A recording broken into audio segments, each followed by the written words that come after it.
Okay, dear students and viewers, this is possibly our 5th episode and I think you people may enjoy it. हम उम्मीद कर सकते हैं क्योंकि देखिए the discussions are normally of two types. One is from the viewpoint of the good journalism, another is from the viewpoint of civil services exam. मतलब जो discussion होता है नॉर्मली वो जर्नलिज्म के पॉइंट ऑफ व्यू से होता है या फिर सिविल सर्विसेज एग्जाम के पॉइंट ऑफ व्यू से होता है। हम लोगों ने एग्जाम को अपना टारगेट बनाया है, इसलिए हम वैसे पॉपुलर, जैसे देखिए आजकल बहुत सारे पॉपुलर टॉपिक्स हैं कि दिल्ली में हीट वेव क्यों नहीं आ रहा, but that is not going the part of our question paper. Rather the question paper is the global plastic agreement, क्योंकि इस बार की इन्वायरमेंट या इकोलॉजी पर यह सबसे बर्निंग इश्यू है जो हमने इन्वायरमेंट में लिया है। आप उसको साइंटिफिक भी कर सकते हैं, दैट इज द पार्ट। ये बहुत ही थिन लाइन ऑफ डिमार्केशन है। पहले मैं आपको टीम मेंबर से अवगत कराऊं। ये गौरव सर हुए, आप पहले भी मिल चुके हैं। आज हमारे एक बड़े ही पॉलिटी, कॉन्स्टिट्यूशन, इंटरनेशनल रिलेशन के एक बहुत अच्छे विशेषज्ञ आरपी सर आपके साथ हैं and he will just satisfy you on each and every point. Manish sir से तो आप ऑलरेडी वाकिफ हैं। तो इस तरह से हमारे टीम मेंबर्स आते रहेंगे और चूंकि हमने जो टीम बनाई है वो टीम एक, आप समझ सकते हो, जैसे that is a true team, like the volleyball team, the football team. एक को पास करना है, दूसरे को गोल करना है और हमें अपने स्टूडेंट्स को इनलाइटेन करना है। देखिए हमारा topic, what is the theme and what is our motto to underline how GS travel this week. आप उसके ग्रामर पर मत जाइए कि मार्क ऑफ इंट्रोगेशन मैंने क्यों दिया हुआ है, उसकी मेन एसेंस या कंटेंट पर जाइए कि आखिर इस वीक में जीएस कहां ट्रेवल किया। पॉलिटी में मैं देखता हूं तो कुछ ट्रेवल हो चुका है, इकोनॉमी में देखता हूं पूरी वीक में the taxing of super rich, inheritance tax, state duty, wealth tax, क्या होना चाहिए, क्या is economic redistribution, what is growth, किसको प्रायोरिटी दें। वैसे गौरव सर आपको बताएंगे कि वैसे भी जो इकोनॉमी है वो सिर और पैर दोनों का दर्द है। डिसाइड करना पड़ता है कि हम किस दर्द को पहले चुनें, इस पर कॉन्सेंसस नहीं हो सकता। आज हमने न्यूज़पेपर में एक आर्टिकल देखा कि भाई जो एक डिबेट है कि सेविंग्स ज्यादा इंपॉर्टेंट है इन्वेस्टमेंट। एक बोलता है कि सेविंग्स कम करो यार, if you are going to do too much savings, public बहुत ज्यादा सेविंग्स करेगा तो कंजम्पशन रुक जाएगा, जो जॉन मेनार्ड केन्स नहीं चाहता था जी। और कुछ कहते हैं कि नहीं, सेविंग्स होने दो, क्योंकि जो बड़े बड़े इन्वेस्टर्स हो तो मार्केट से पैसा उठाते हैं जी, तो उन्हीं सेविंग्स से वो इन्वेस्टमेंट की रकम निकालेंगे और इन्वेस्टमेंट और सेविंग्स होगा तो ग्रोथ होगा। तो मतलब कोई कॉन्सेंसस इस पर नहीं होगा, सुपर रिच को लगाया जाए टैक्स, नहीं लगाया जाए, ये आपको गौरव सर लेंगे। अब देखिए हमने पहले ही आपको बताया है कि basically we are suppose to be interdisciplinary in our approach, और हम बने या ना बने यूपीएससी हमें बनाएगा, otherwise they are not going to relent us. अब जब ये मामला आया इनहेरिटेंस टैक्स का तो आरपी सर का क्वेश्चन निकल गया कि भाई हमारा जो फंडामेंटल राइट का एक क्लॉज 31 हुआ करता था, जो अब रेलिक है और जिसको 44 कॉन्स्टिट्यूशनल अमेंडमेंट में हटा दिया गया, उसके साथ 31A, B और C जुड़ गए थे, तो उसमें 31C आज एक कब्रिस्तान से मरे हुए आर्टिकल को निकाला गया है और कहा गया ये मरा नहीं था, ये जिंदा था, और इसको इनहेरिटेंस टैक्स से जोड़कर देखा जा रहा है। ये आपको आरपी सर बताएंगे। और आरपी सर को मैंने एक और भी वर्क दिया हुआ है कि भाई ये पार्लियामेंट एज एन इंस्टीट्यूशन है, लेजिस्लेटिव असेंबली, जिसको हम टेंपल ऑफ डेमोक्रेसी कहते हैं, उसका डिक्लाइन दिन प्रतिदिन होता जा रहा है। अब ये 18th लोकसभा में आगे क्या होता है वो तो आगे की चीजें बताएंगी, लेकिन उसके जो शॉर्ट सेशन है, उसकी जो कमिटीज का इनइफेक्टिव होना है, बिना डिस्कशन का बिल पारित करना है, तो ये सारे प्रॉब्लम है, थोड़ा ये डिस्कस करेंगे। और ग्लोबल प्लास्टिक एग्रीमेंट पर मनीष सर डिस्कस करेंगे। इसके अलावा और कई टॉपिक हैं, फेडरल रिजर्व पर हमारा ध्यान था, उसने जो फेडरल रिजर्व है उसने रेट रिडक्शन नहीं किया, लेकिन यूरोपियन सेंट्रल बैंक कह रहा है मैं करूंगा, बैंक ऑफ इंग्लैंड कह रहा है मैं करूंगा, और आरबीआई भी कुछ नहीं बोल रहा है। वह भी एक महत्वपूर्ण मुद्दा है। तो आपके जीएस तो ट्रैवल करते रहते हैं। इस वीक में इस 4 टॉपिक को कवर करिए and you people are just requested to go through my PDF and question, क्योंकि मैं कोई आपको जर्नलिज्म का डिस्कशन नहीं कर रहा, इफेक्टिवली यूपीएससी के लिए आपको बता रहा। और मैं अधिक से अधिक स्टूडेंट्स को कहूंगा कि आप इससे जुड़िए मेरे प्रोग्राम से। मैं खुद थोड़ा साउथ चाइना सी आपको ले चलूंगा, क्योंकि अभी वहां पर एक उसको कहते हैं क्वाड 2.0, वो एक नई तरह का क्वाड बना है, क्योंकि चाइना ने अपने जो नियरिंग पड़ोसी है उसके लिए जो पॉलिसी अपनाई है उसको बॉइलिंग फॉग स्ट्रेटेजी बोलते हैं, कि धीरे धीरे वो अपने सारे पड़ोसियों को एंटागोनाइज कर रहा है। फिलीपींस के साथ, वियतनाम के साथ जो उसके कन्फ्लिक्ट हो रहे हैं उसमें किस तरह से क्वाड का रोल है, इस पर हम थोड़ी चर्चा करेंगे। लेकिन सबसे पहले हम ये 2 टॉपिक को लेना चाहेंगे और गौरव सर से सवाल करना चाहेंगे कि अभी जो एक बहुत सारा मुद्दा एक बिलियनियर को टैक्स लगाने का हुआ है, फिर इनहेरिटेंस टैक्स की बात हुई है, पहले भी हमारे यहाँ स्टेट ड्यूटी थी, इसको रिमूव कर दिया गया। तो इसमें कुछ थ्योरेटिकल एस्पेक्ट लेते हुए लेकिन बच्चों को समझाते हुए, that should be quite comprehensible for the students, they should not find any difficulty. बहुत प्यार से इकोनॉमी के आप डिफिकल्ट इशू स्मूथली इनको बता दीजिए। जी सर, क्योंकि टॉपिक टैक्स का है तो मैं पहले टैक्स के साथ ही बात करना चाहूंगा। नॉर्मली हम बात नहीं करते हैं कि टैक्स क्या है, इस पर एक पीटी क्वेश्चन भी पॉसिबल है, तो आप लोग लिख लीजिए। मैंने पिछली बार भी हमारे विद्यार्थियों को बताया था कि जब आप इस डिस्कशन में देखें तो आप अपने साथ एक कॉपी और पेन जरूर रखें, क्योंकि ये पॉडकास्ट उस तरह का नहीं है जिस तरह चलते फिरते मेट्रो में या बस में इसको सुन रहे हैं। उसमें उसकी जगह अगर आप इसे घर पे कॉपी और पेन के साथ करेंगे तो आपको ज़्यादा उपयोगी सिद्ध होगा। बाकी अब मैं टॉपिक पे वापस आता हूँ। तो जब हम टैक्स की बात कर रहे हैं तो पहला ये जान लीजिए कि टैक्स क्या होता है। टैक्स की बेसिक 2 प्रॉपर्टी है, और पहला जो प्रॉपर्टी है उसको कहा जाता है tax is a transfer payment. Tax इस तरह का ट्रांसफर पेमेंट है। What is a transfer payment? Then the question comes, transfer payment वो होता है जहां आपको बदले में कुछ नहीं मिलता, आप केवल पैसा देते हैं, कोई सेवा आप उसके बदले में नहीं ले पाते हैं। दूसरा प्रॉपर्टी जो टैक्स का होता है वो ये कि ये इनवॉलेंट्री है, कि ये आप अपनी इच्छा से नहीं करते हैं, ये गैर वैकल्पिक है। तो ये 2 प्रॉपर्टी पर एक क्वेश्चन आ सकता है। अब जब बात टैक्स की हो गई तो अब बात करेंगे हम इनहेरिटेंस टैक्स, इसका क्या औचित्य है और इसका क्या बैकग्राउंड है। तो यहां मैं इकोनॉमिक्स की जगह थोड़ा सा आपको पहले स्टेट और सिटीजन इन दोनों के रिलेशनशिप के बारे में बात करना चाहूंगा। जब हम टैक्स की बात कर रहे हैं तो टैक्स क्योंकि गैर वैकल्पिक एक शुल्क सरकार लोगों से लेती है, स्टेट सिटीजन से कलेक्ट करती है, तो उसके बदले में स्टेट को भी सिटीजन को कुछ सेवाएं, कुछ सिक्योरिटी, कुछ बेसिक एडमिनिस्ट्रेशन देना पड़ता है। इस थ्योरी को हम बोलते हैं सोशल कॉन्ट्रैक्ट थ्योरी, जो कि थॉमस हॉब्स ने बहुत फेमसली दी थी। उसके बाद फाइनल पॉलिश होते होते रूसो तक आते आते ये एक पूरा थ्योरेटिकल सिस्टम बन गया। सो सोशल कॉन्ट्रैक्ट थ्योरी के अकॉर्डिंग अगर सरकार टैक्स ले रही है तो बदले में सरकार क्या दे रही है उसमें ट्रांसपेरेंसी होनी चाहिए, उसमें एक अकाउंटेबिलिटी होनी चाहिए, और लोगों को ये महसूस होना चाहिए कि मेरे टैक्स का पैसा वाकई में उपयोग में आया, सदुपयोग में आया।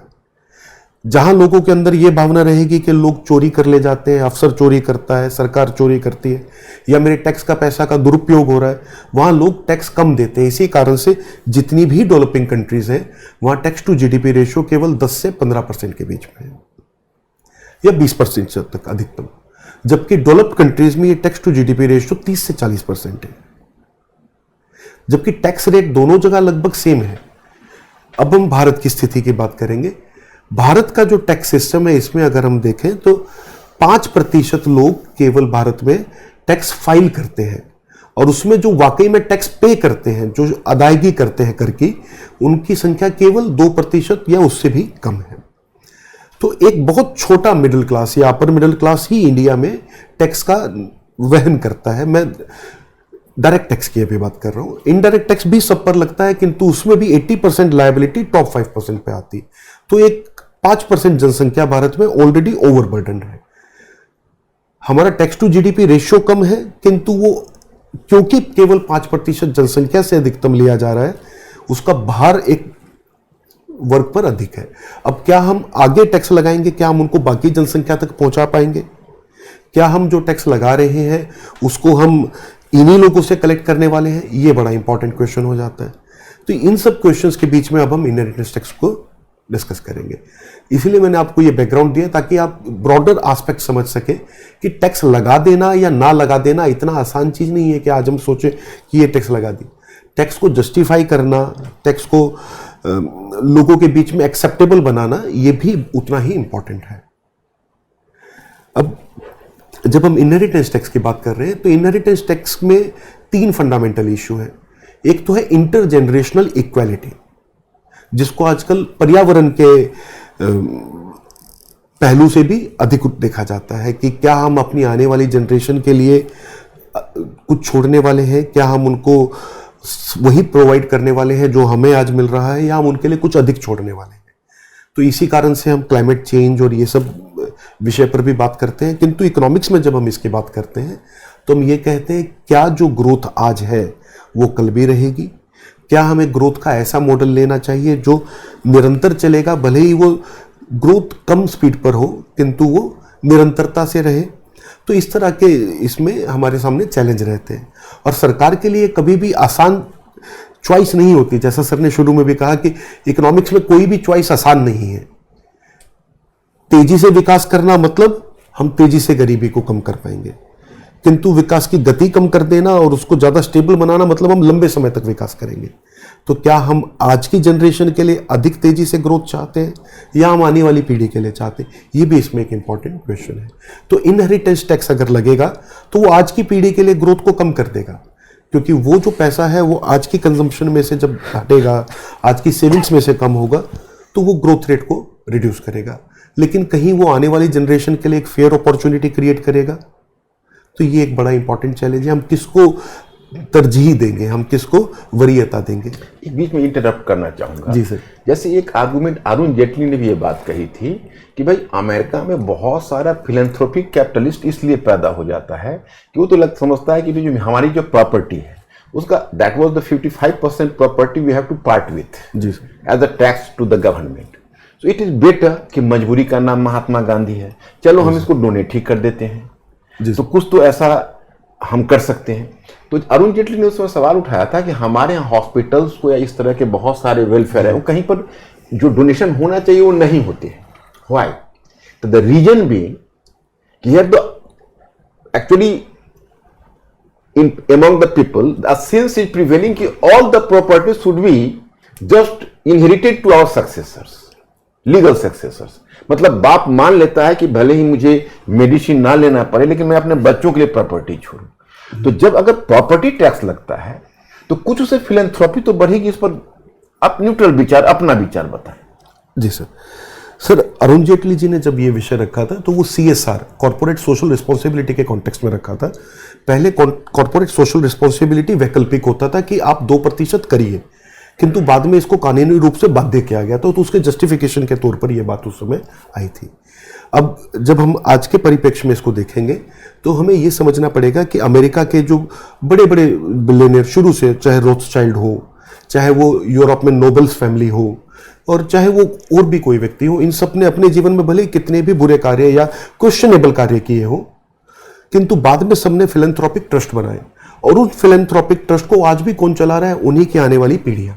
तो जो वो वेल्थ अगर अपने बच्चों को डायरेक्टली देते तो उस पर टैक्स लगता और वो टैक्स सरकार को जाता। ट्रस्ट बना के वो पूरा पैसा उन्होंने अपने बच्चों को ही ट्रांसफर कर दिया ट्रस्ट के रूप में, और उनके बच्चों के पास या उनके आने वाली पीढ़ियों के पास अब एक बहुत बड़ा रिसोर्स बेस है जिससे वो अपना जीवन अच्छे से लग्जरी के साथ बिता रहे हैं। और ये जो टर्म आपने मीडिया में कभी कभी देखा होगा, खासकर पेज 3 के कॉन्टेक्स्ट में, सोशलाइट, जैसे इंडिया में शोभा डे और इस प्रकार के लोग हैं, तो ये सोशलाइट शब्द भी वहीं से आया। ये लोग जो बड़े बड़े ट्रस्ट को चलाते हैं, जिनके पास पीढ़ी दर पीढ़ी आने वाला पैसा है, ये कोई कार्य नहीं करते हैं। ये दिन भर घूम के कॉन्फ्रेंस करेंगे, शाम में पार्टी में आपको मिलेंगे, तो ये सोशलिस्ट का कॉन्सेप्ट भी वहीं यूरोप से और अमेरिका से ही आया है। तो ये इस तरह के ट्रस्ट को चलाने वाले लोग ही सोशलाइट्स हैं।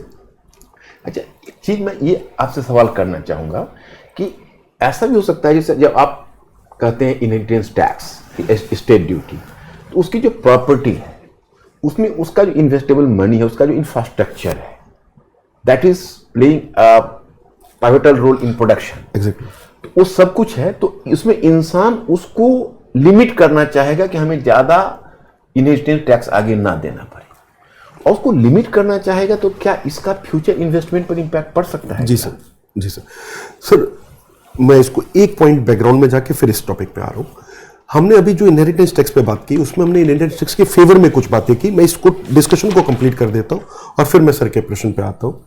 इनहेरिटेंस टैक्स के फेवर में एक तो बात है इंटरजेनरेशनल इक्वालिटी, फेयरनेस, कि सबको लेवल प्लेइंग फील्ड मिले। अगर किसी के पास पहले से $2 बिलियन है तो उसे जीवन में हमेशा बेहतर अपॉर्चुनिटी पहले से अवेलेबल, या उसे कार्य करने की भी जरूरत नहीं है। उसके कंपैरिजन में अगर मेरे पिताजी मुझे कुछ इनहेरिटेंस के रूप में या संपदा के रूप में नहीं दे पाते हैं, तो मुझे अपने जीवन भर मेहनत करके वो पैदा करना पड़ेगा जो उनको पहले दिन से मिल रहा है। तो ये कहीं ना कहीं लेवल प्लेइंग फील्ड को भी अफेक्ट करता है। तो एक आर्ग्यूमेंट ये इसके फेवर में जाता है। तीसरा आर्ग्यूमेंट आप इसको एक्सप्लोर कर सकते हैं नेपोटिज्म के एंगल से। जब हम बाकी जगह नेपोटिज्म का विरोध करते हैं कि एक्टर का बेटा एक्टर क्यों, या बिजनेसमैन का बेटा बिजनेसमैन क्यों, मतलब बिजनेसमैन का बेटा डायरेक्टली सीईओ क्यों बने, या किसी पॉलिटिशियन का बेटा पॉलिटिशियन क्यों, तो क्या हम इसका विरोध भी उसी आधार पर करेंगे? तो ये आर्ग्यूमेंट इसके फेवर में जाते हैं और आप एसए के टॉपिक में इन सबको बहुत अच्छे से एक्सप्लोर कर सकते हैं। डायरेक्टली जीएस में तो ये टॉपिक आपसे नहीं पूछा जाएगा, एसए में इसको डिस्कस करने का आपके पास हमेशा स्कोप होगा। अब मैं सर के प्रश्न पे आता हूं कि इसके प्रॉब्लम्स क्या क्या है, क्या क्या चैलेंजेस, हमारी अर्थव्यवस्था पे क्या इंपैक्ट इसका पड़ने वाला है। तो पहला जो इंपैक्ट है वो तो ये है कि हमारे पास ऑलरेडी इनकम टैक्स और सीजीटी, कैपिटल गेन्स टैक्स है। तो जब आपने हमारी इनकम पर टैक्स ले लिया, दूसरा जब मैं अपनी संपत्ति से कुछ इनकम जनरेट कर रहा हूं उस पर भी आप टैक्स ले रहे हैं, तो अगर आप फिर उसके बाद इनहेरिटेंस पे टैक्स लेंगे तो उसी पैसे पर वो डबल टैक्स होगा, क्योंकि मेरी पूरी संपत्ति पर आप टैक्स ले चुके हैं। दूसरा, ये फ्लाइट ऑफ कैपिटल को एनकरेज करेगा। ये पॉइंट हमने लास्ट डिस्कशन में भी बात की थी कि भारत से जो बिलियनियर है या अधिक संपत्ति रखने वाले लोग हैं वो विदेशों की ओर रुख करने लगेंगे, और ये ऑलरेडी बड़ी संख्या में भारत से हो ही रहा है। तो क्या भारत इसको और एक्सेलरेट करना चाहेगा या इसको कम करना चाहेगा, ये भी एक चैलेंज होगा। तीसरा इसके साथ जो प्रश्न है वो ये है कि जो हमारा पैसा है वो लिक्विड नहीं होता।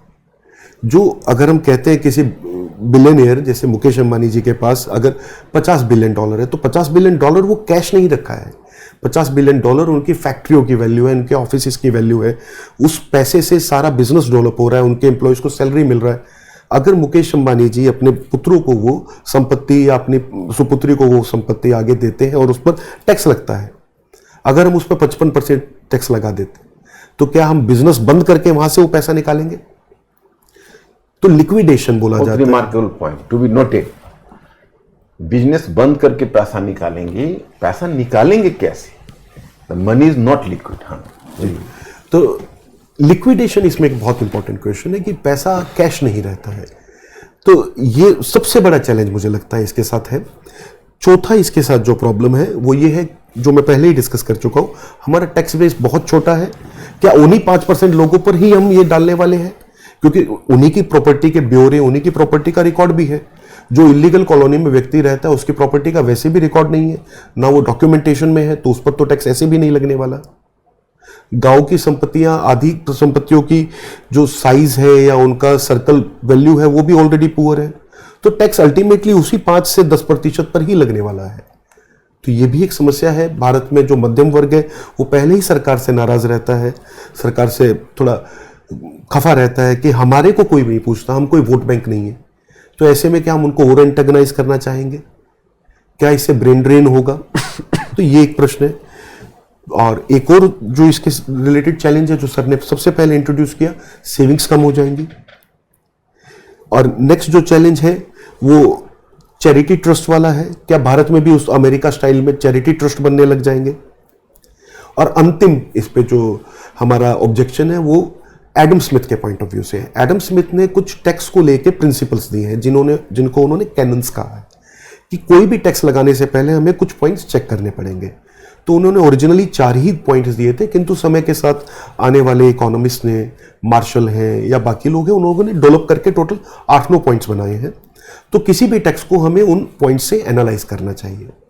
तो इसमें चैलेंज है कि एडम स्मिथ के पॉइंट ऑफ व्यू से ना तो इस टैक्स में कोई एफिशिएंसी है, और दूसरा ये उनके principle of effort and economy के भी अगेंस्ट है कि क्या इस टैक्स को कलेक्ट करने में जो हम एफर्ट करने वाले हैं वो जस्टिफाइड है, क्या इसके लिए जो पॉलिटिकल कैपिटल खर्च होगा वो जस्टिफाइड है।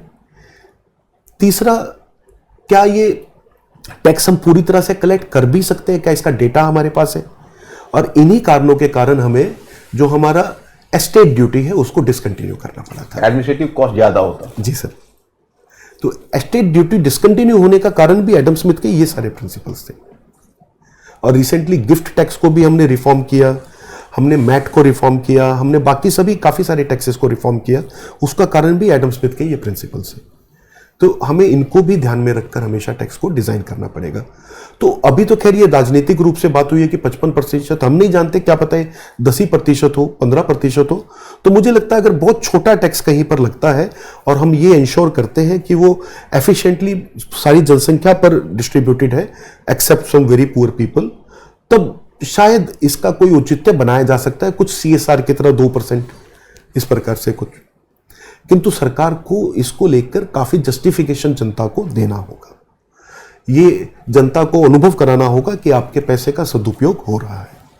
तो इस पॉइंट के साथ मैं अपनी डिस्कशन अंत कर। ओके गुड, बहुत अच्छा आपने समझाया।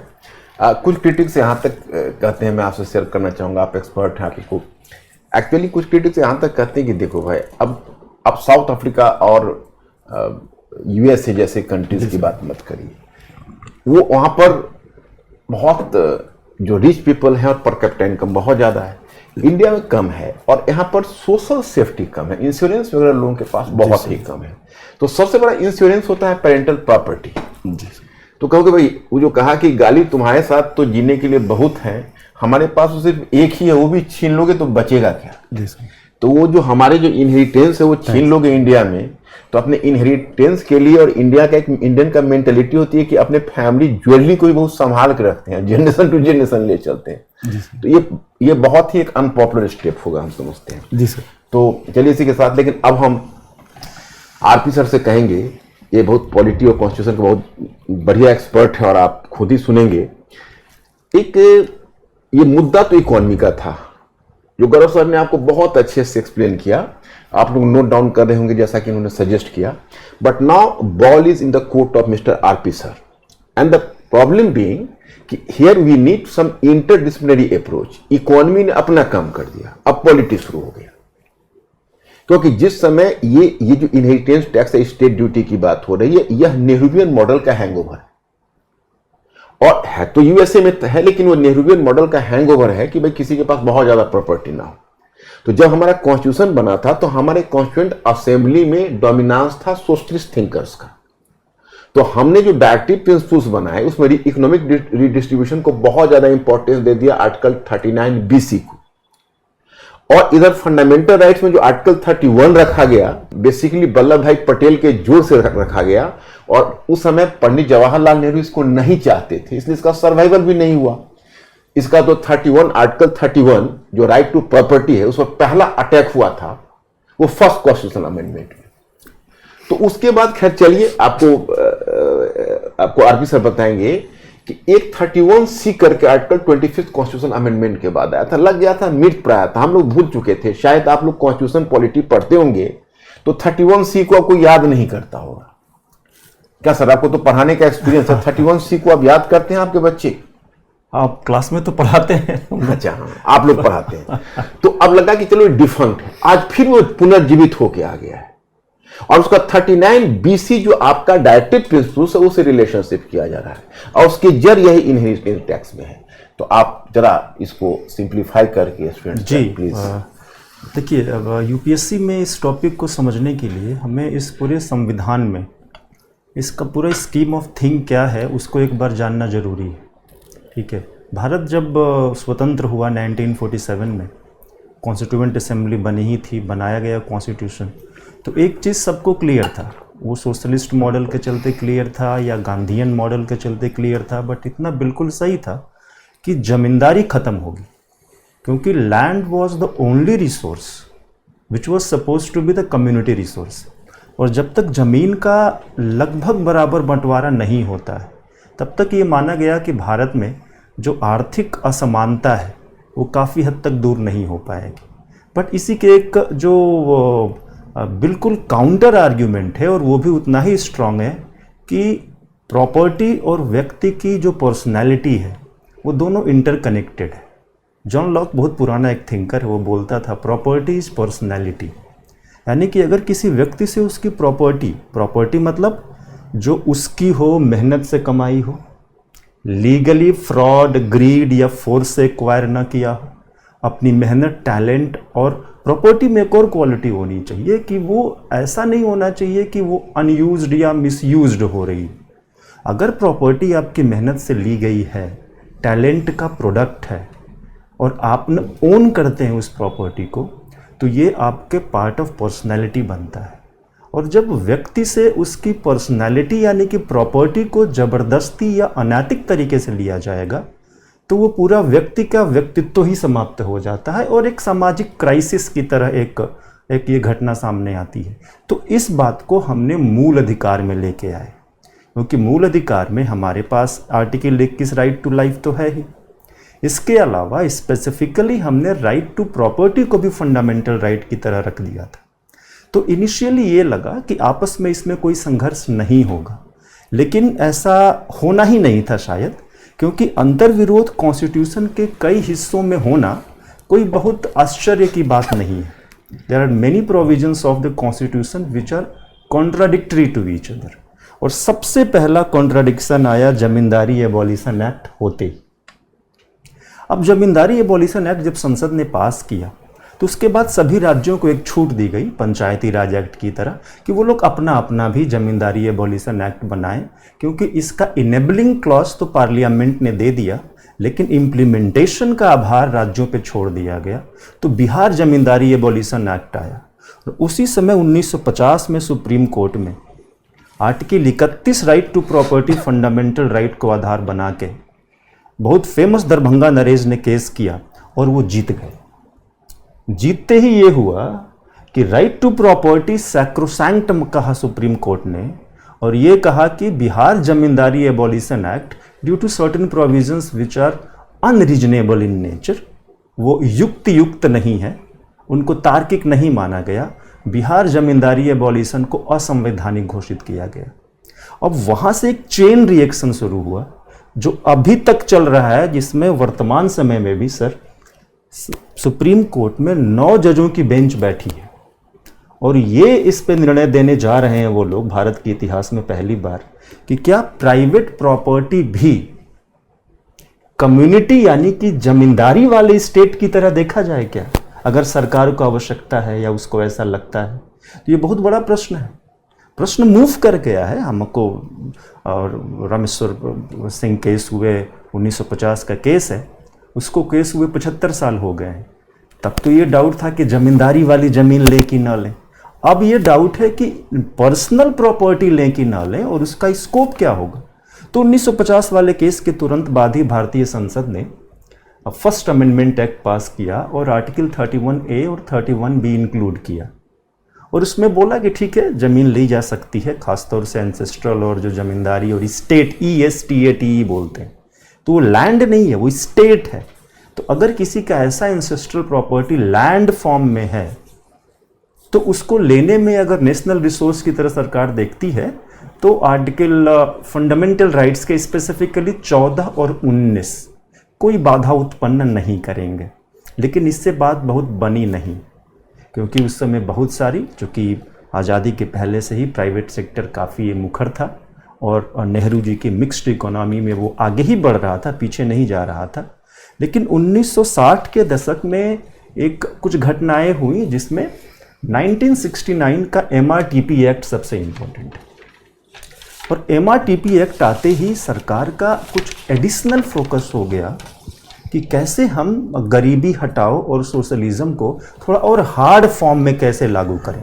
कुछ इसके राजनीतिक कारण भी थे, लेकिन अब उन राजनीतिक कारणों को हम संघ लोक सेवा आयोग में न लिखते हैं और न उन पे हमको बहुत चर्चा करने की यहाँ आवश्यकता है। उसके बाद सरकार ने तुरंत ही 31A भी तो आ ही गया था, तो उस समय की तत्कालीन सरकार ने 31C 25th अमेंडमेंट 1971 से इंट्रोड्यूस किया। उसका था कि प्रोटेक्शन करना है किसको, आर्टिकल 39 के क्लॉज बी को और क्लॉज सी को। किससे करना है, 14 और 19 आर्टिकल के अटैक से करना है, क्योंकि सामान्यतया माना जाता है गोलकनाथ केस आ ही गया था 1967 में, और गोलकनाथ में तत्कालीन चीफ जस्टिस सुब्बा राव ने साफ साफ कहा था कि doctrine of prospective over ruling लागू होगा।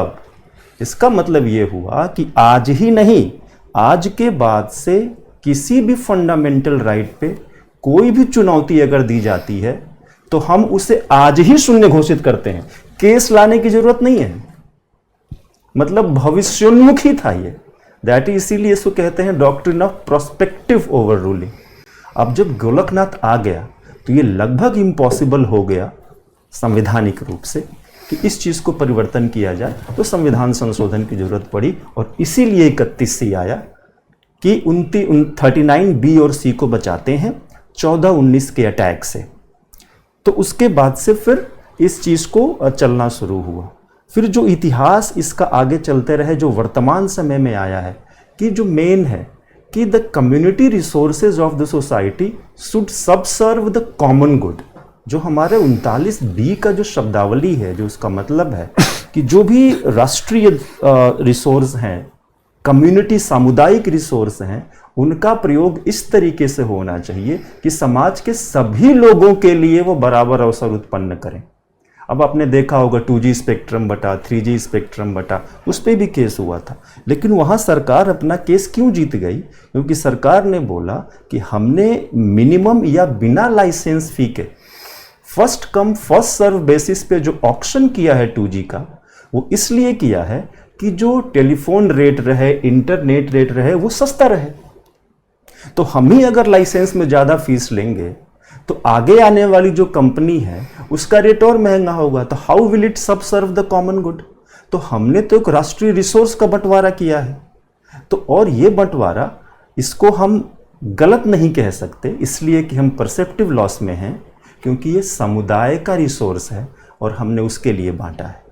तो उस बिल्कुल ठीक है ये बात कि सामुदायिक रिसोर्सेज के लिए तो लगभग इंडिया में नियम फिक्स हो गया। उसके बाद केशवानंदा भारती केस आया, उसने डॉक्ट्रिन ऑफ बेसिक स्ट्रक्चर दे दिया, बहुत सारे डेवलपमेंट हुए। ठीक है, तो वर्तमान समय में ये बात है कि क्या प्राइवेट प्रॉपर्टी, जो कि कम्युनिटी रिसोर्स से अलग है, स्टेट से अलग है, यानी कि 31A में जिस चीज़ के लिए बना है वो आज के केस से बिल्कुल अलग है। इसीलिए पहली बार 9 जज और जजों की बेंच बैठ रही है सुप्रीम कोर्ट में कि वो लोग फैसला देंगे। तो जब चूंकि सुप्रीम कोर्ट में ये केस विचाराधीन है तो निर्णय तो हम लोग नहीं देंगे कि क्या होना चाहिए, लेकिन इतना तय है कि private property is equally a fundamental right and to what extent it will subserve the common good as the community resource is the major question at the present time. Okay, good.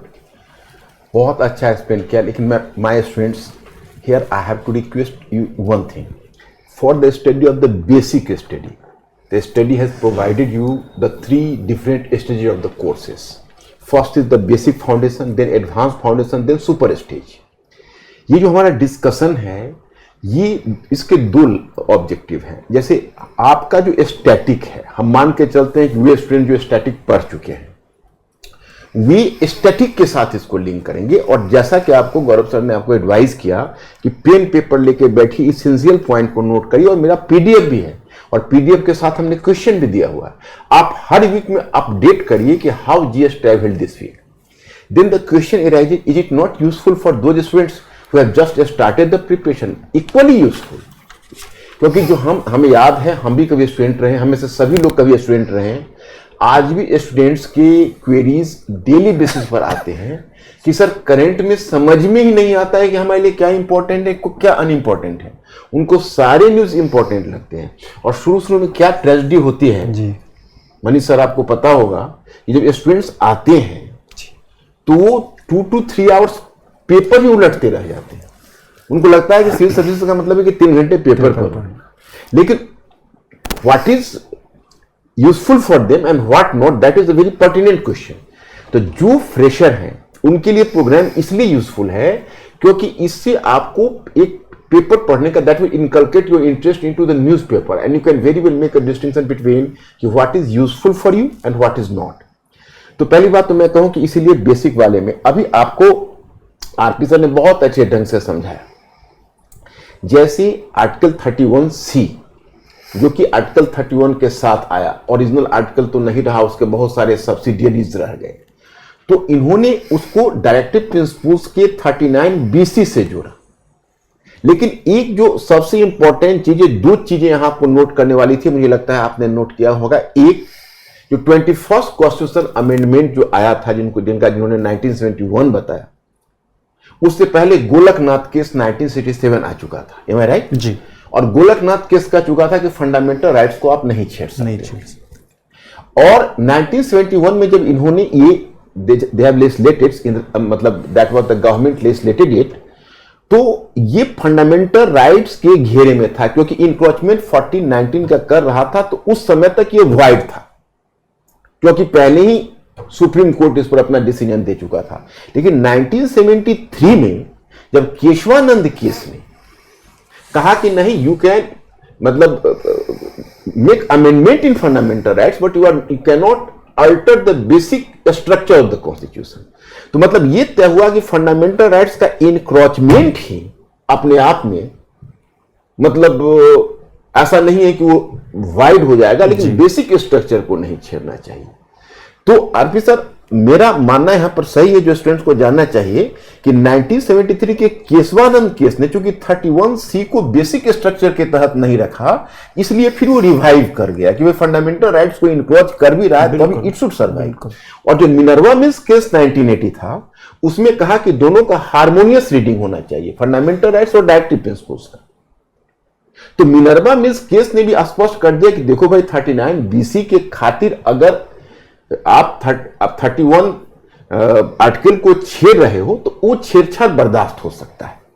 लेकिन एक जो आपको RC sir ने एक point बताया, वो भी note करने की है कि 39B और 39C, और 39B में है कि आप कम्युनिटी वेल्थ को कॉमन गुड के लिए यूज कर सकते हो, लेकिन जब आप इनहेरिटेंस टैक्स लगाते हो तो that is not community wealth, that is the personal wealth. तो क्या उसको भी हम 39B के तहत रखें या नहीं रखें, ये तो सुप्रीम कोर्ट का जो 9 जजेज का बेंच है वो बताएगा, और अगले वीक तक आपको फिर आरसी सर बताएंगे कि अब क्या डेवलपमेंट है, अब जीएस कैसे ट्रेवल किया है। एम आई राइट? बिल्कुल सर। अब हम आपसे एक क्वेश्चन क्यूरियोसिटी के लिए पूछेंगे कि नेहरूवियन मॉडल ऑफ इकोनॉमी गई, हमारा फंडामेंटल राइट्स बना था एक सोशलिस्ट मेंटल क्लाइमेट में जी, तो आज, और इवन सेकुलर मेंटल क्लाइमेट में जी, आज क्या है कि ओवरऑल वर्ल्ड सोशलिज्म एक बाईवर्ड बन चुका है और इकोनॉमिक लिबरलाइजेशन जी, ग्रोथ ग्रोथ ग्रोथ, पूरी दुनिया, जी, हम भी उसी रास्ते पर चल पड़े। तो आज इनहेरिटेंस टैक्स की बात है, तो इसका मतलब है कि हमारा जो इकोनॉमिक लिबरलाइजेशन में जो एक्यूट इनइक्वालिटी आ रही है, उसमें तो हमारे कॉन्स्टिट्यूशन में भी अमेंडमेंट करने की आगे जरूरत पड़ सकती है। जब एक बार हम 31C की बात करें तो और भी तो मामला फंस सकता है, 39B ही क्यों, आगे 39C भी फंस सकता है कि भाई अमुक जो कैपिटलिस्ट है उसकी इतनी प्रॉपर्टी है, छीनिए, लोगों में बांटिए, there should not be the concentration of wealth within few hands, जो 39C कहता है। जी, जी। तो 2 मिनट बस इस पर आप प्रकाश जी। इसमें है कि अगर मैं लीगली और टेक्निकली पहले इस पॉइंट को देख लेते हैं, और उसमें लीगल और टेक्निकल पहलू सिर्फ एक है कि अगर सुप्रीम कोर्ट वर्तमान में जो बैठी है, अगर वो फैसला देती है कि प्राइवेट प्रॉपर्टी नहीं ले सकते, तो उसके लिए फिर अमेंडमेंट करके आर्टिकल 31A भी तो है ही है, अब आर्टिकल 31C D E भी C तक है, D के बाद E जोड़ देंगे। उसके बाद जब वो अमेंडमेंट करके DE आता है, अगर मैं सिर्फ एक हाइपोथेटिकल एग्जांपल दे रहा हूँ, तो फिर इसको सुप्रीम कोर्ट में चैलेंज करेंगे कि ये केशवानंद के बेसिक स्ट्रक्चर का वायलेशन है। तो होगा ये कि अगर अमेंडमेंट किया जाता है सुप्रीम कोर्ट के बाद, तब वो वायलेशन के ऊपर फिर से रिव्यू होगा उसका। तो इस टेक्निकलिटी और लीगल माध्यम से ये तय होगा कि एक्चुअली भारत में किस मॉडल को या किस तरीके के विद इन मॉडल को हम लोग लेके चलने वाले हैं। तो ये तो हो गया इसका अपना एक संवैधानिक पहलू कि कैसे होगा। बाकी इसका जो दार्शनिक और राजनीतिक पहलू है या नैतिक पहलू कह लीजिए, वो भी उतना ही इम्पोर्टेंट है, क्योंकि अब कोई भी अगर टैक्स या फिर ऐसा इनहेरिटेंस टैक्स लगाते हैं, हम कहीं का भी एग्जांपल दें तो अमेरिका में भी सारी स्टेट्स में नहीं है। 50 राज्य हैं अमेरिका में और सिर्फ 6 राज्य या 7 राज्य ऐसे हैं जहाँ पे इनहेरिटेंस टैक्स लगता है, अगर सर शायद बेटर बताएंगे। और इनहेरिटेंस टैक्स का वहाँ पे लिमिट है कि प्रॉपर्टी बियॉन्ड सर्टेन लिमिट, और वो टैक्स कभी 1% होता है और मैक्सिमम 15 से 20%। और जहाँ जहाँ भी ये टैक्सेस ज़्यादा हैं वहाँ पे स्टेट का वेलफेयर रोल सर बहुत ज़्यादा है। अभी जो कल परसों एक कार्तिक मुरलीधरन की किताब आई है इंडियन डेवलपमेंट पे और थ्रू स्टेट वेलफेयर, उसमें इतना बढ़िया से हार्वर्ड के प्रोफेसर इंडियन ही है और कितनी चर्चा में वो किताब अभी 2 दिन पहले ही आई है। 2 दिन पहले आई है जी। Actually I have missed this book, जी। Today I have to purchase it. तो कार्तिक मुरलीधरन मतलब Okay. हाँ, तो उन्होंने इस बात पे Name फिर of से the- चर्चा name of the की, book? Indian development story through Okay. State welfare. I will purchase today. जी, तो कुछ ऐसा ही 100% ये नाम हो सकता है कि मैं नहीं रिकॉल कर पा रहा हूँ। हिंदू में रिव्यू आया, हर जगह टीवी मीडिया हर जगह एक्स पे ट्विटर पे चल रहा है और काफ़ी बड़ाई हो रही है उस किताब की। तो उन्होंने भी कहा है कि पॉइंट ये नहीं है कि राज्य कितना पैसा टैक्स में या वेलफेयर पे खर्च कर रही है। अगर आपके खर्च करने में संस्थाएं कैपेबल नहीं हैं या फिर खर्च की एफिशिएंसी नहीं है, तो आप कितना भी खर्चा एक्स्ट्रा कर लो, आपको ग्राउंड पे उसका रिजल्ट देखने को नहीं मिलेगा। Problem with the Indian state right now is not with the government, entire state system is functioning with lack of institutional efficiency. जो संस्थागत क्षमता होनी चाहिए इतने बड़े देश में वेलफेयर या किसी भी नीति नियम को लगाने के लिए, वो कहीं ना कहीं उस तरीके से नहीं बढ़ पाया जिस तरीके से वैश्वीकरण की डिमांड है या डाइवर्सिटी की डिमांड है।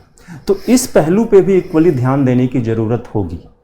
और बिना इसको ठीक किए अगर हम फिर से एक नया टैक्स, चलो पॉलिटिकल डिबेट ठीक है, चुनाव का माहौल है, इसको इस तरीके से अगर हम इसको देखें तो बिल्कुल ठीक है, होते रहना चाहिए। बट नाउ अगर हम सोचें कि वास्तव में ऐसा कुछ होने जा रहा है, तो उसके पहले हमें अपनी उन संस्थाओं को ठीक करने की आवश्यकता होगी जिन संस्थाओं पे हम उस पैसे को लागू करने का या बांटने का एडिशनल बर्डन देने वाले हैं। ओके, वेरी गुड, बहुत अच्छा डिस्कशन। एक उदाहरण में इसमें जोड़ना चाहूँगा। जहाँ हम टैक्स एक्सपेंडिचर एफिशिएंसी की बात करते हैं, तो मैंने पिछली बार भी एग्जांपल दिया था और क्योंकि इस कॉन्टेक्स्ट में फिट होता है, हम एनजीटी के थ्रू इतना टैक्स भारत में कलेक्ट कर रहे हैं, केवल दिल्ली सरकार के पास 1000 करोड़ रुपए से अधिक का रिजर्व है जिससे वो पोल्यूशन संबंधी प्रॉब्लम को सॉल्व कर सकती है। किंतु उस पैसे का कितना अभी तक खर्च हुआ है?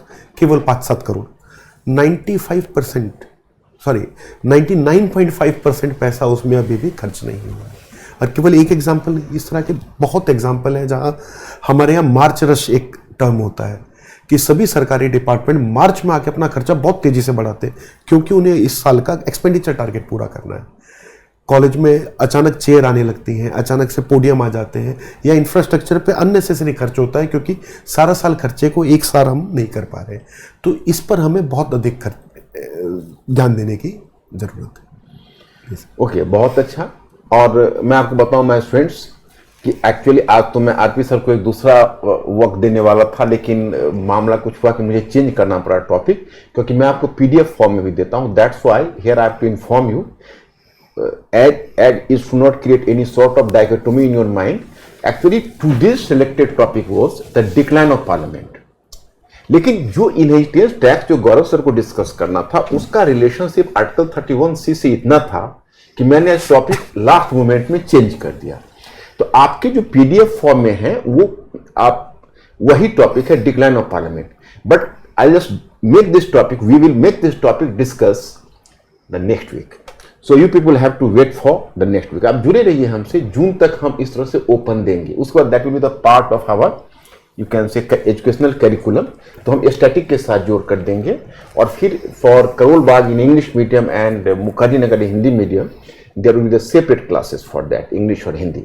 लेकिन अभी हमने इसको कॉमन रखा है और मैं मान के चलता हूँ कि इंग्लिश मीडियम वाले बहुत सारे हिंदी समझ ही लेते हैं, तो थोड़ी सी मैंने जानबूझ के, और हिंदी मीडियम वाले को इंग्लिश मीडियम में प्रॉब्लम ज़्यादा हो जाता, इसीलिए हमने जानबूझ कर इसको basically here is a prevalence of Hindi.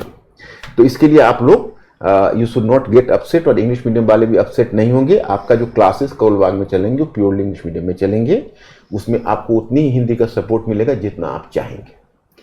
अब यहाँ पर मैं आपको बताना चाहूँगा कि आप लोग क्वेश्चन पढ़ना ना भूलिएगा, पीडीएफ फॉर्म नहीं भूलिएगा, और क्वेश्चन में आप लोग को लिंक होना है, और प्रीलिम्स का क्वेश्चन भी हमने साथ साथ दिया हुआ और सॉल्व करके भेजना है। आप द स्टडी चैनल से लिंक होइए, यह आपके लिए बहुत यूजफुल प्रोग्राम है और अपने आप में इनोवेटिव प्रोग्राम है। इसके इंपॉर्टेंस को जरूर समझिए, एग्जाम में आपको काफ़ी हेल्प करेगा। So now we have to concentrate over the question. आप लोग क्वेश्चन देखना नहीं भूलिएगा। हम फिर क्वेश्चन आपसे एक डिस्कस कर रहे हैं।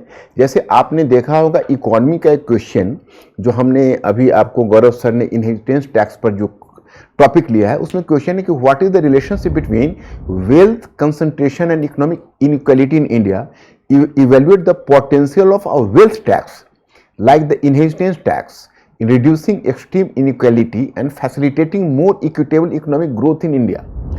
15 मार्क्स का क्वेश्चन है, और साथ ही हमने प्रीलिम्स का क्वेश्चन भी सेट कर दिया है जो आपको सॉल्व करना है। Consider the following statements regarding inheritance tax in India, और ये इंग्लिश हिंदी दोनों में है, तो आप लोग दोनों मीडियम के जो स्टूडेंट्स हैं इससे आप लोग फायदा उठाएंगे। उसी तरह से पॉलिटी का तो हमने टॉपिक थोड़ा अलग रखा है, तो उसको आज आप इग्नोर कर सकते हैं, क्योंकि अगले वीक हम डिस्कस करेंगे। इस बार हमने टॉपिक को थोड़ा चेंज कर दिया था। अब मैं आपको थोड़ा सा साउथ चाइना सी ले चलता हूं, although it is not a new topic, even previously I have discussed with you कि what was the specific strategy of India towards South China Sea. तो पिछली क्लास मुझे है कि शायद 3rd या 4th मंथन में हमने उस पहलू को डिस्कस किया था।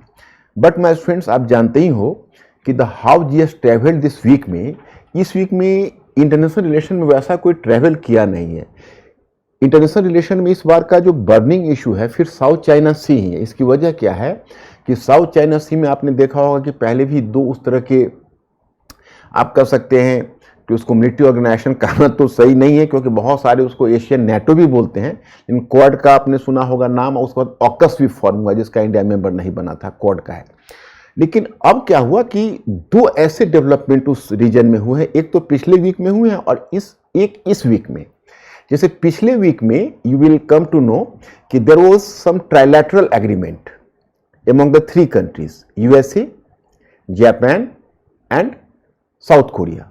तो उसमें क्या है कि Philippines, USA, Japan and Philippines, इनके बीच एक ट्राइलैटरल एग्रीमेंट हुआ, क्योंकि फिलीपींस को 33 बार चाइना ने डिस्टर्ब किया है। चाइना का एक तरफ कार्टोग्राफी एग्रेशन चल रहा और दूसरी तरफ एक्चुअल एग्रेशन चल रहा। साउथ चाइना सी में वो शिप को डिस्टर्ब करता है, फिलीपींस और वियतनाम के शिप को बार बार डिस्टर्ब करता है। तो फिलीपींस अभी विक्टिम है, यूएसए और जापान, चूंकि जापान भी इक्वली कंसर्न्ड है, it was just the neighbour. And Senkaku island पर चाइना से इसका बड़ा ही ग्रेटर डिफरेंसेस है, इस चाइना सी में भी दोनों के इंटरेस्ट कोलाइड कर रहे हैं। आप better to go through the map, हमने मैप भी डाल रखा है, आप मैप पर देखिए इस चाइना सी को और फिर साउथ चाइना सी के दोनों के लोकेशन को देखिए आप, और फिर देखिए कौन कौन कंट्रीज उसमें डिस्टर्ब हो रहे हैं और क्यों इंपॉर्टेंट है। जैसे आप जिस समय साउथ चाइना सी से थोड़ा सा आप साउथ ईस्ट की तरफ आएंगे तो आपको वहां पर बेसिकली एक चोक पॉइंट मिलेगा, you might have heard about. जैसे इंडिया का जो एक कह सकते हैं आपकी जो सी बाउंड्री है वह उसी पॉइंट के ऊपर है। तो मतलब ये हुआ कि अगर पहले आप साउथ चाइना सी में जाएंगे, ईस्ट चाइना सी में जाएंगे, तो उसके नेबरिंग में जो कंट्री है, अब जैसे साउथ चाइना सी में है Vietnam, it was the victim, Philippines वहाँ उस एरिया में है। इधर ईस्ट चाइना सी में आएंगे तो जापान से उसका डायरेक्ट क्लैश हो रहा है। तो अब प्रॉब्लम वहाँ ये हो रहा है कि बेसिकली जो चाइनीज शिप है वो पहले कार्टोग्राफिक एग्रेशन करता है। अब साउथ चाइना सी, अब you can just make a judgement of the veracity of the name South China Sea. अब इंडियन ओशन नेम है, इसका मतलब ये तो नहीं कि पूरी हम इंडियन ओशन पर दावा कर दें। तो it was merely a coincidence कि it was named after China and then China was just emerge to be the real claimant. उसने एक लाइन भी आर्टिफिशियल बना रखी है, पहले 9 डैश लाइन उसको, फिर 10 डैश लाइन उसका नाम रखा हुआ है, और उसने नेबरहुड में बार बार दूसरे के शिप को डिस्टर्ब करता है। तो इस क्रम में, और बेसिकली है वैसा कि मुख्य पॉइंट उसमें यहां पर यह बनता है कि ये एरिया इतना इंपॉर्टेंट क्यों है नेबरिंग कंट्रीज के लिए। तो इसमें 1/3 जो ट्रैफिक ट्रेड का है वह उसी रीजन से होकर जाता है। और सबसे बड़ी चीज है कि वहां पर ऑयल एंड हाइड्रोकार्बन प्रोडक्ट्स भी एक्सप्लोर हो गया है, फिशिंग का भी बहुत बड़ा एरिया है। So the region is going to be the quite resourceful. और साउथ ईस्ट एशिया और ईस्ट एशिया दोनों की इकोनॉमी के लिए वो बहुत इंपॉर्टेंट सप्लाई लाइन है। और चाइना जब उसको डिस्टर्ब करता है तो मतलब एक्चुअल में ये कंट्रीज के जो इकोनॉमिक इंटरेस्ट है वो अफेक्टेड होते हैं। तो ये बेसिकली ये एक बहुत बड़ा इशू होकर आया है, और ये बहुत इमर्जिंग इशू है अभी। जैसे हम कहते हैं वेस्ट एशिया है वो बॉइलिंग पॉइंट है, या हम बोलते हैं यूक्रेन रशिया का कन्फ्लिक्ट बॉइलिंग पॉइंट है, लेकिन एक तरह से आप देखेंगे तो अभी ईस्ट और साउथ ईस्ट एशिया बहुत बड़ा, माने आप उसको एशिया पैसिफिक रीजन कहते हैं, वो जिसको अब इंडो पैसिफिक कहा गया है, वो बहुत बॉइलिंग पॉइंट है, क्योंकि वहीं पर आपको ताइवान का इशू भी आ जाता है। China can attack on Taiwan. जैसे आपने रील में एक रील मैंने बनाया था, आपने देखा होगा कि यूक्रेन एशिया का भविष्य है, जापान ने डिक्लेयर किया था। क्यों? अगर यूक्रेन को ओवर पावर करने में रशिया अगर सक्सेसफुल हो जाता है तो नेक्स्ट अटेम्प्ट चाइना का ताइवान होगा, और आप समझ सकते हैं फिर वो क्या होने जा रहा है। और फिर इसके बाद रशिया रुकेगा नहीं, वो किसी नेटो कंट्री को भी छेड़ेगा। तो डायरेक्ट रशिया वर्सेस नेटो भी हो सकता है। तो ये एक बहुत बड़ा मतलब इशू के रूप में इमर्ज कर रहा है। तो अब देखिए इसमें इंडिया का इंटरेस्ट क्या है। अब आपके मेन क्यूरियोसिटी हो कि भाई इंडिया क्यों इसमें इंटरेस्ट ले रहा है। तो इंडिया का इंटरेस्ट लेने की वजह है, आप इंडिया को देखेंगे तो बेसिकली मलक्का, तो मलक्का का चोक पॉइंट तक इंडिया ने किसी तरह अपना डोमिनेंस सी पर बनाया हुआ है। और आप मलक्का से जब आप ईस्ट में जाएंगे तब आपको साउथ चाइना सी का एरिया आएगा। तो क्या है कि साउथ चाइना सी तक तो चाइना की दादागिरी चलती है। अब वो मलक्का चोक पॉइंट पर इंडिया का पोजीशन स्ट्रांग है। तो चाइना का कंसर्न यह है कि इंडियन ओशन का जो हमारा रूट है ओपन कैसे होगा। तो अब चाइना ने क्या गेम प्लान किया हुआ है। जब पहले आंग सान सूकी की गवर्नमेंट थी तो वो एक तरह से इंडिया का एक फ्रेंडली गवर्नमेंट थी। मिलिट्री हुंटा आ गया, तो मिलिट्री हुंटा के after the formation of military dictatorship there, तो चाइना का उसके साथ बहुत ही अच्छी अलायंस या दोस्ती आप कर सकते हैं, उसको बहुत अच्छी अंडरस्टैंडिंग है। तो अब उसके मार्फत भाया उसके चाइना ये चाहता है कि हम किसी तरह से म्यांमार के साउदर्न पार्ट में अपना एक पोर्ट बना लें, और म्यांमार के साउदर्न से इंडियन ओशन में हम डायरेक्ट उतर जाएं, हमको मलक्का से लेना देना ना हो। तो इंडिया के लिए वो भी एक खतरे की घंटी है। दूसरा है लद्दाख में, आप जानते हैं कि बार बार इनक्रोच करता है।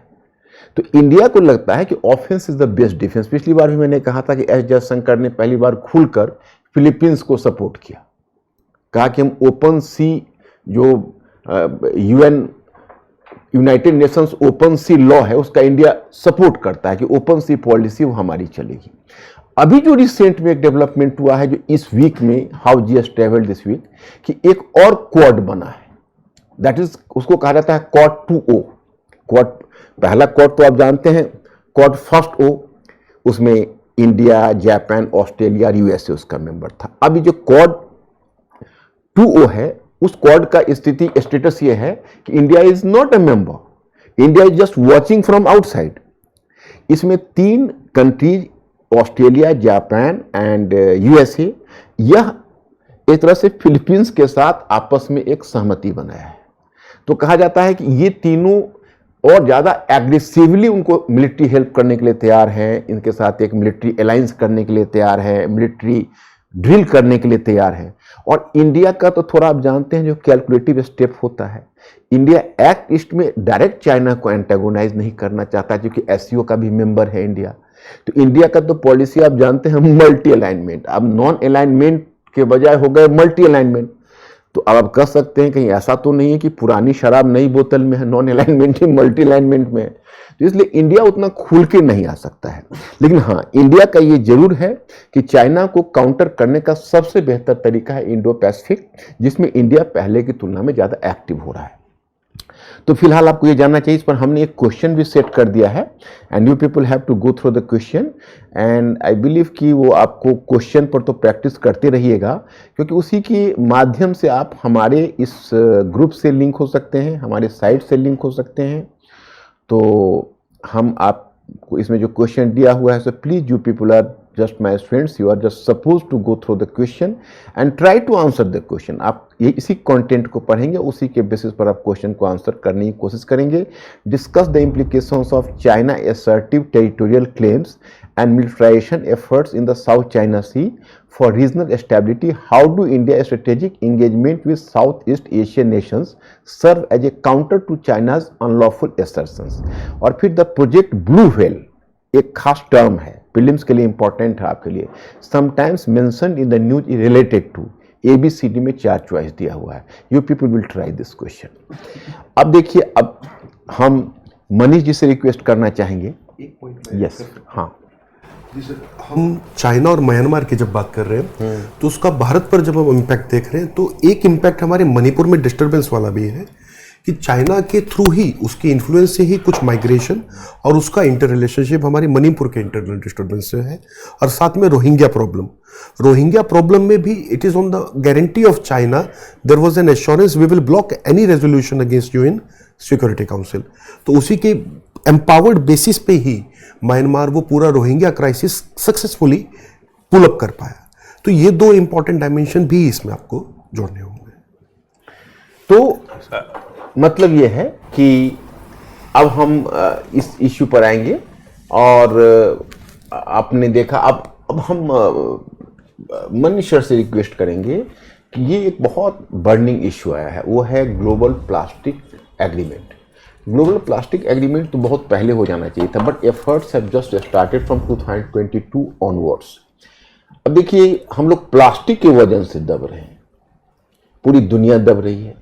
मतलब एक एक्सपर्ट ने बहुत अच्छा कहा, अगर हिमालय के आप हाईएस्ट पीक्स पर भी खोजेंगे वहाँ भी प्लास्टिक मिल जाएगा, आप पैसिफिक ओशन की गहराई और अटलांटिक में भी खोजेंगे तो वहाँ भी प्लास्टिक मिल जाएगा।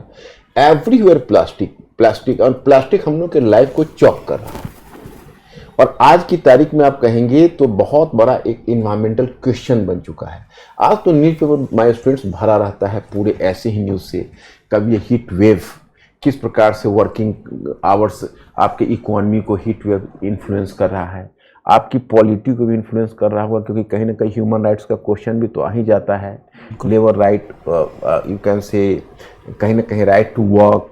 अब जब ये हीट वेव में उनके जो वर्किंग आवर्स है कम होते जा रहे हैं, वर्ल्ड के जीडीपी पर इसका इम्पैक्ट पड़ना जा रहा है। साइक्लोन एंड एंटी साइक्लोन आपका भी जो इशू है कि देखिए, अब एंटी साइक्लोन के कारण जो हीट, अब देखिए उड़ीसा है, अब ईस्ट बंगाल, अब न्यूज़पेपर तो आप लोग बिल्कुल ही टच में रहते हैं। यही तो हमारी टीम की विशेषता है कि हम लोगों की सुबह न्यूज़पेपर से ही होती है। आप लोग बताना अपना एक्सपीरियंस कि आप लोगों की सुबह न्यूज़पेपर से होती है कि नहीं, चाहे वो इलेक्ट्रॉनिक्स फॉर्म में ही क्यों ना हो।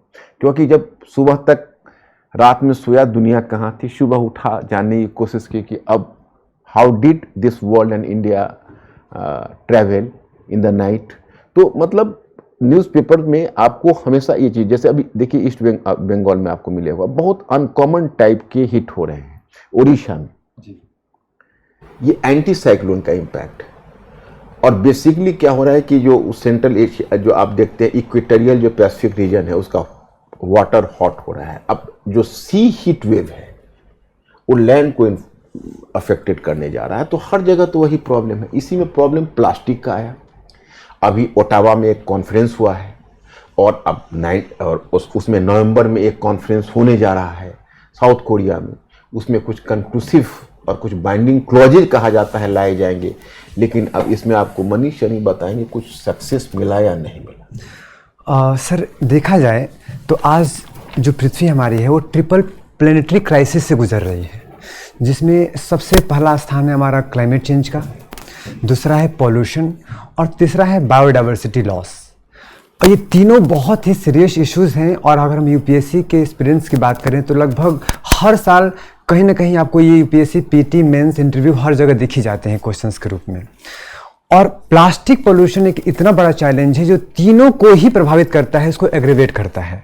जैसे फॉर एग्जांपल क्लाइमेट चेंज की बात की जाए तो sir plastic products and plastic production के लिए जनरली कच्चे तेल का हम प्रयोग करते हैं, जो लगभग 5% ऑफ CO2 एमिशन इनके प्रोडक्शन की वजह से होता है।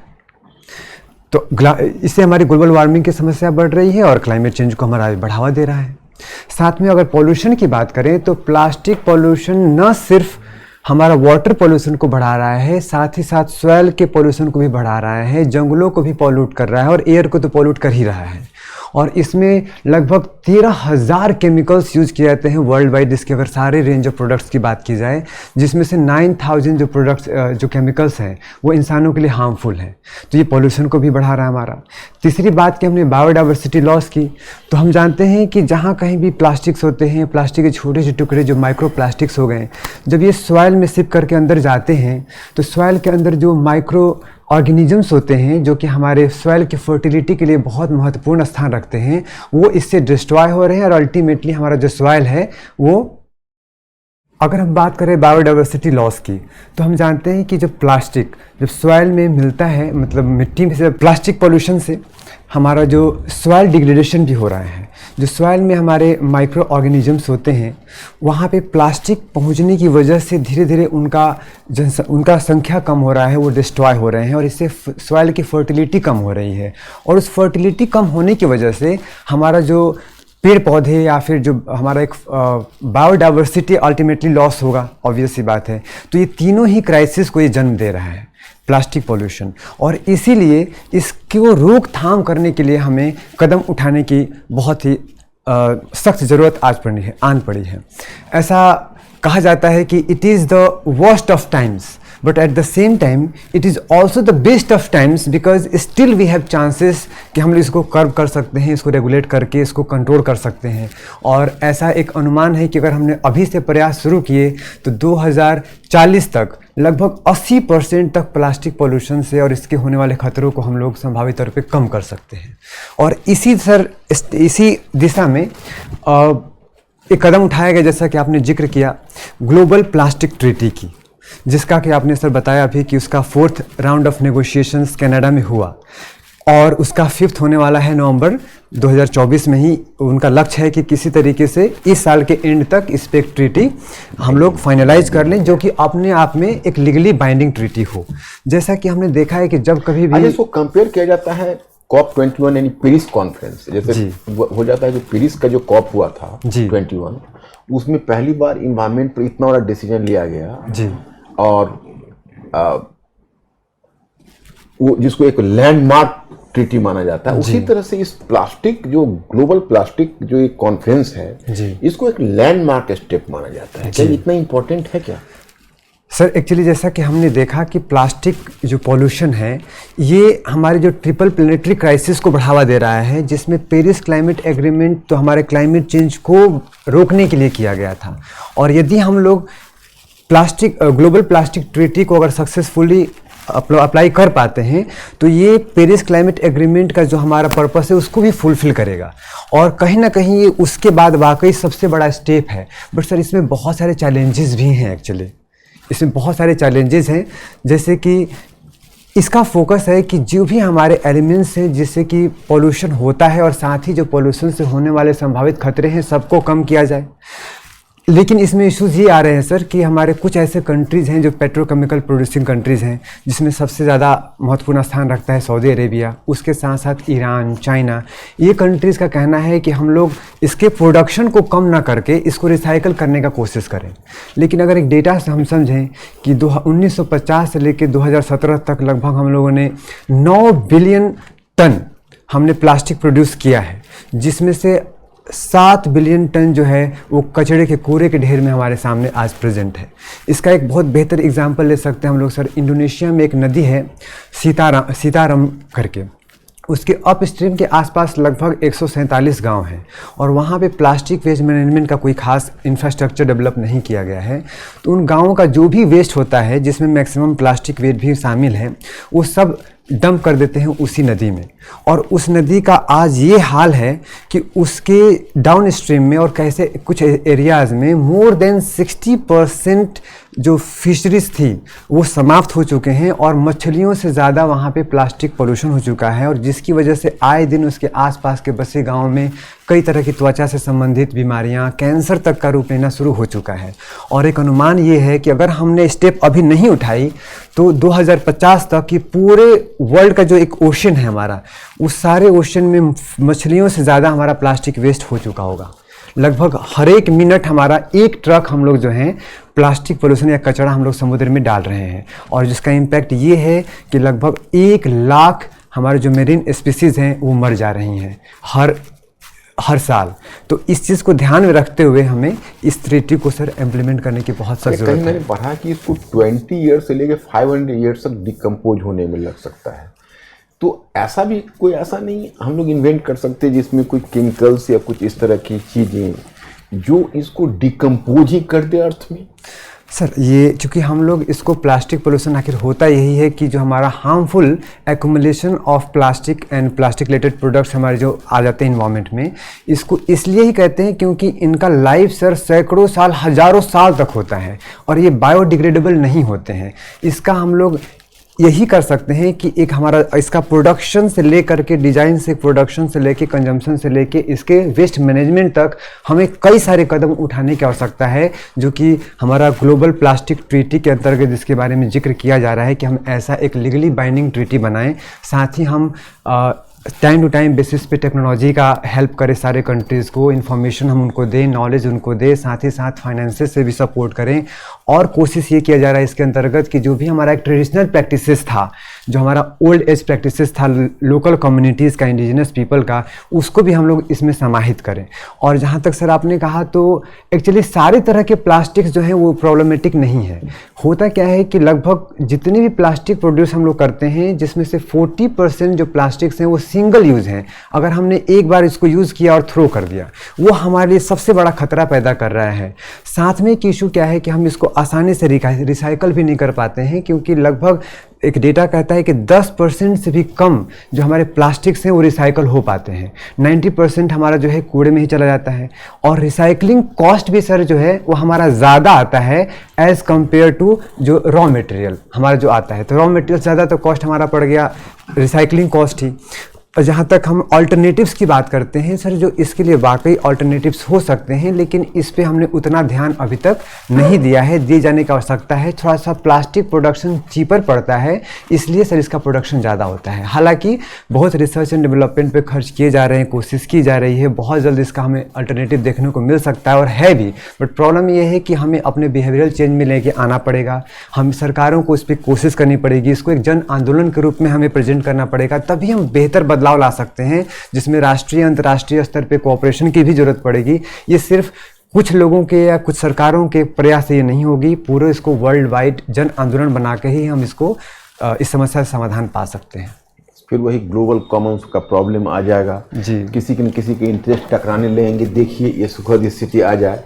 वैसे मेरे स्टूडेंट्स, मैंने एक मेंस और प्रीलिम्स में क्वेश्चन इसमें सेट कर दिया है प्लास्टिक पर। वैसे मैं आपको बताऊं कि वीक में क्या होता है कि यूपीएससी में जो क्वेश्चंस होते हैं वो पूरे हमारे साल भर के निचोड़ होते हैं, पूरे वर्ष के।